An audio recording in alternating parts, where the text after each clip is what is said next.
क्या हाल है आप सबके। Welcome back to my channel.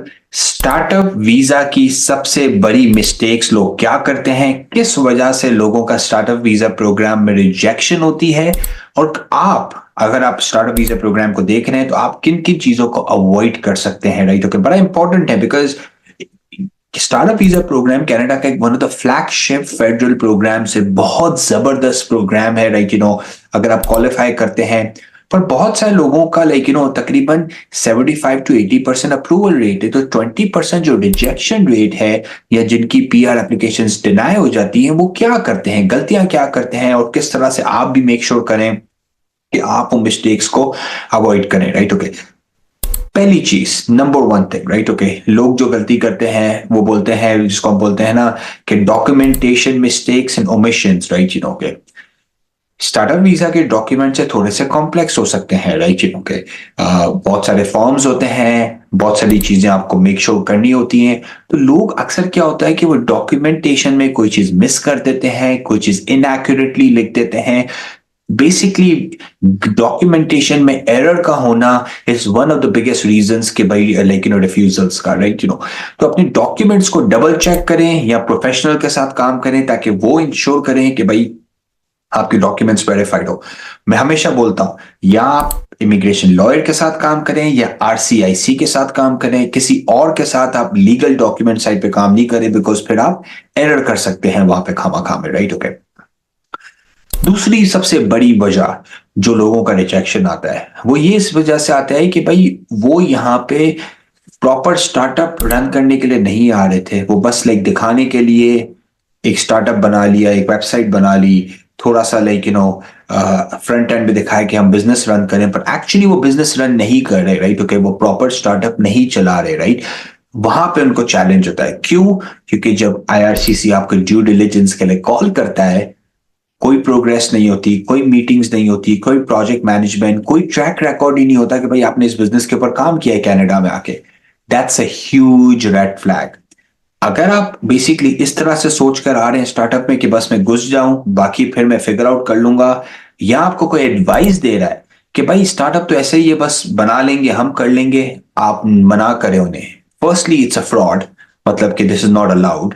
But secondly कि भाई आगे जाके आपको मसला होगा, आपकी फाइल में चैलेंजेस होंगे। आईआरसीसी वाला बोलेगा भाई मुझे बताओ आपके क्या ट्रैक्शन, मुझे बताओ आपने क्या किया, मुझे एग्जैक्टली बताओ, जो आपकी 2 लोगों की मेंबर की टीम है या 5 लोगों की टीम है, मुझे एग्जैक्टली बताओ सब ने क्या क्या क्या चीजें की।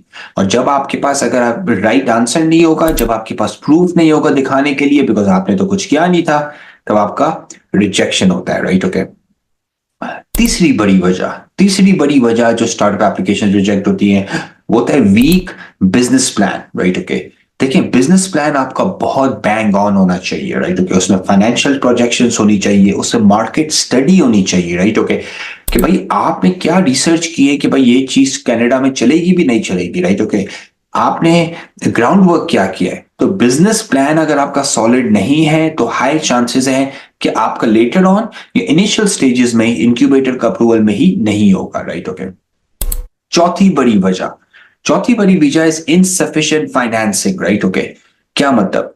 भाई यहां पे आके बिजनेस को ग्रो करना, स्टार्टअप को चलाना, ग्रो करने में पैसे चाहिए। राइट, ओके, तकरीबन 1.5 से 2 लाख डॉलर तो आप लोगों के पास होने चाहिए पार्टनर्स के पास, टू स्पेंड उस बिजनेस के ऊपर स्पेंड करने के लिए। और अगर आपके पास नहीं है वो पैसे, बेसिकली इनसफिशिएंट फंड्स या फाइनेंशियल रीजंस की वजह से भी आपका रिजेक्शन हो सकता है, जस्ट बिकॉज आपका बेसिकली जो है ना कोई वो ही नहीं, मतलब कि आपका कोई फाइनेंशियल बैकिंग ही नहीं है। तो आप कनाडा में आके भाई आप किस तरह बिजनेस चलाओगे? लेट्स से कि आप बोलते हो मुझे 1 लाख डॉलर की इन्वेंट्री चाहिए, भाई कहां से आएंगे पैसे? राइट, जब अगर पैसे नहीं है तो that's also one of the biggest reason की रिजेक्शन होती है। राइट, पांचवा सबसे बड़ा रीजन, राइट, ओके, ये बेसिकली हम थोड़ा सा बात कर चुके हैं, पर ये टाइड अप वही होता है कि भाई फ्रॉडुलेंट एक्टिविटी या मिस रिप्रेजेंटेशन में ऑनेस्ट नहीं होना।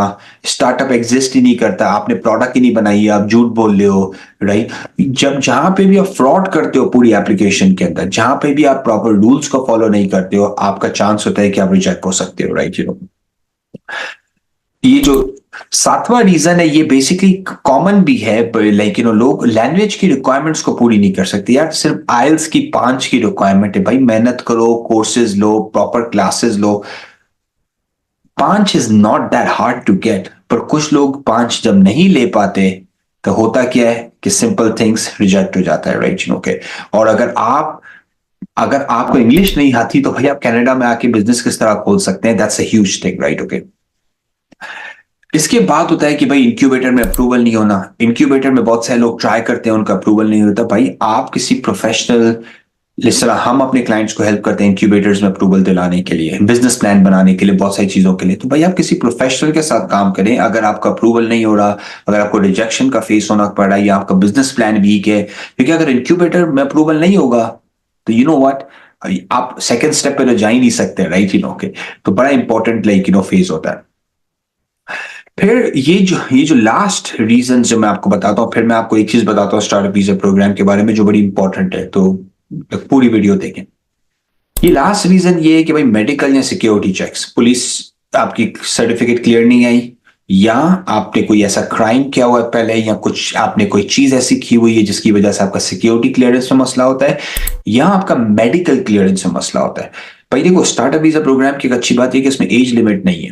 तो लेट्स से कि कभी कभार ऐसा होता है कि कैंडिडेट 65 के, 70 के, उन्हें कोई क्रॉनिक हार्ट कंडीशन है, डायबिटीज है, तब भी आपकी फाइल पे अफेक्ट हो सकता है, राइट? ओके। तो मेक श्योर करें कि भाई ये जो चीजें जो है ना, आप जो है ना प्रॉपरली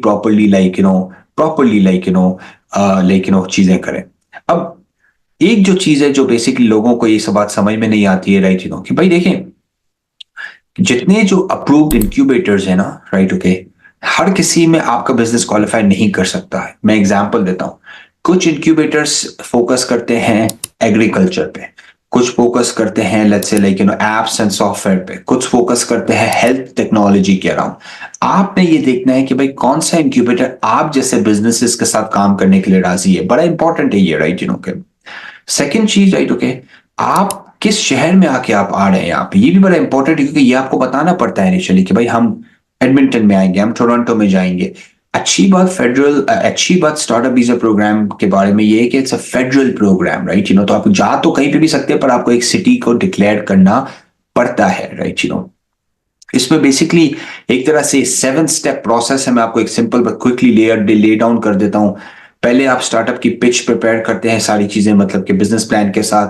फिर आप इंक्यूबेटर में अप्लाई करते हैं, इंक्यूबेटर आपसे इंटरव्यू लेता है तीसरे स्टेप में। चौथे स्टेप में आपको इंक्यूबेटर एग्रीमेंट साइन करता है, इसके बगैर आप आ ही नहीं सकते।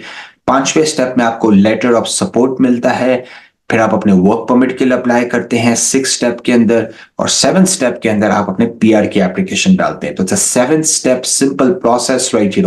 और हम बहुत सारे हमारे क्लाइंट्स को हेल्प कर चुके हैं स्टार्टअप वीजा प्रोग्राम में। It's an amazing program. पर मैं अगेन बोलूंगा, ये जो लोग जो शॉर्टकट ढूंढने के चक्करों में होते हैं, फ्रॉडुलेंट काम करने के चक्करों में होते हैं, कहीं ना कहीं से सिस्टम को गेम करना चाहते हैं, आप इस प्रोग्राम में अप्लाई नहीं करें। आप अटक जाएंगे, आपका काम नहीं होगा। हाँ, अब लिजिटिमेट बिजनेस है, आप जेन्युइनली आके अपनी कंपनी ग्रो करना चाहते हैं कनाडा, उनके लिए अमेजिंग अपॉर्चुनिटी है, राइट?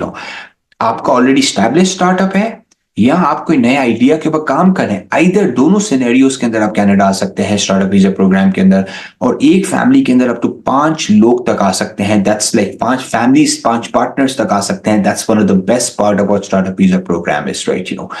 अगर आपको स्टार्टअप वीजा प्रोग्राम के अराउंड हेल्प चाहिए, अगर आप स्ट्रगल कर रहे हैं, इंक्यूबेटर में आपका नहीं हो रहा, या आपका कोई बिजनेस है, आप यहाँ पे कनाडा में आके स्टैब्लिश करना चाहते हैं, या बिजनेस इमिग्रेशन में आना चाहते हैं कनाडा, तो आप हमें कांटेक्ट कर सकते हैं लॉटिक LAWTIQ lotic.com के ऊपर, and will be happy to help you. Take care, bye bye.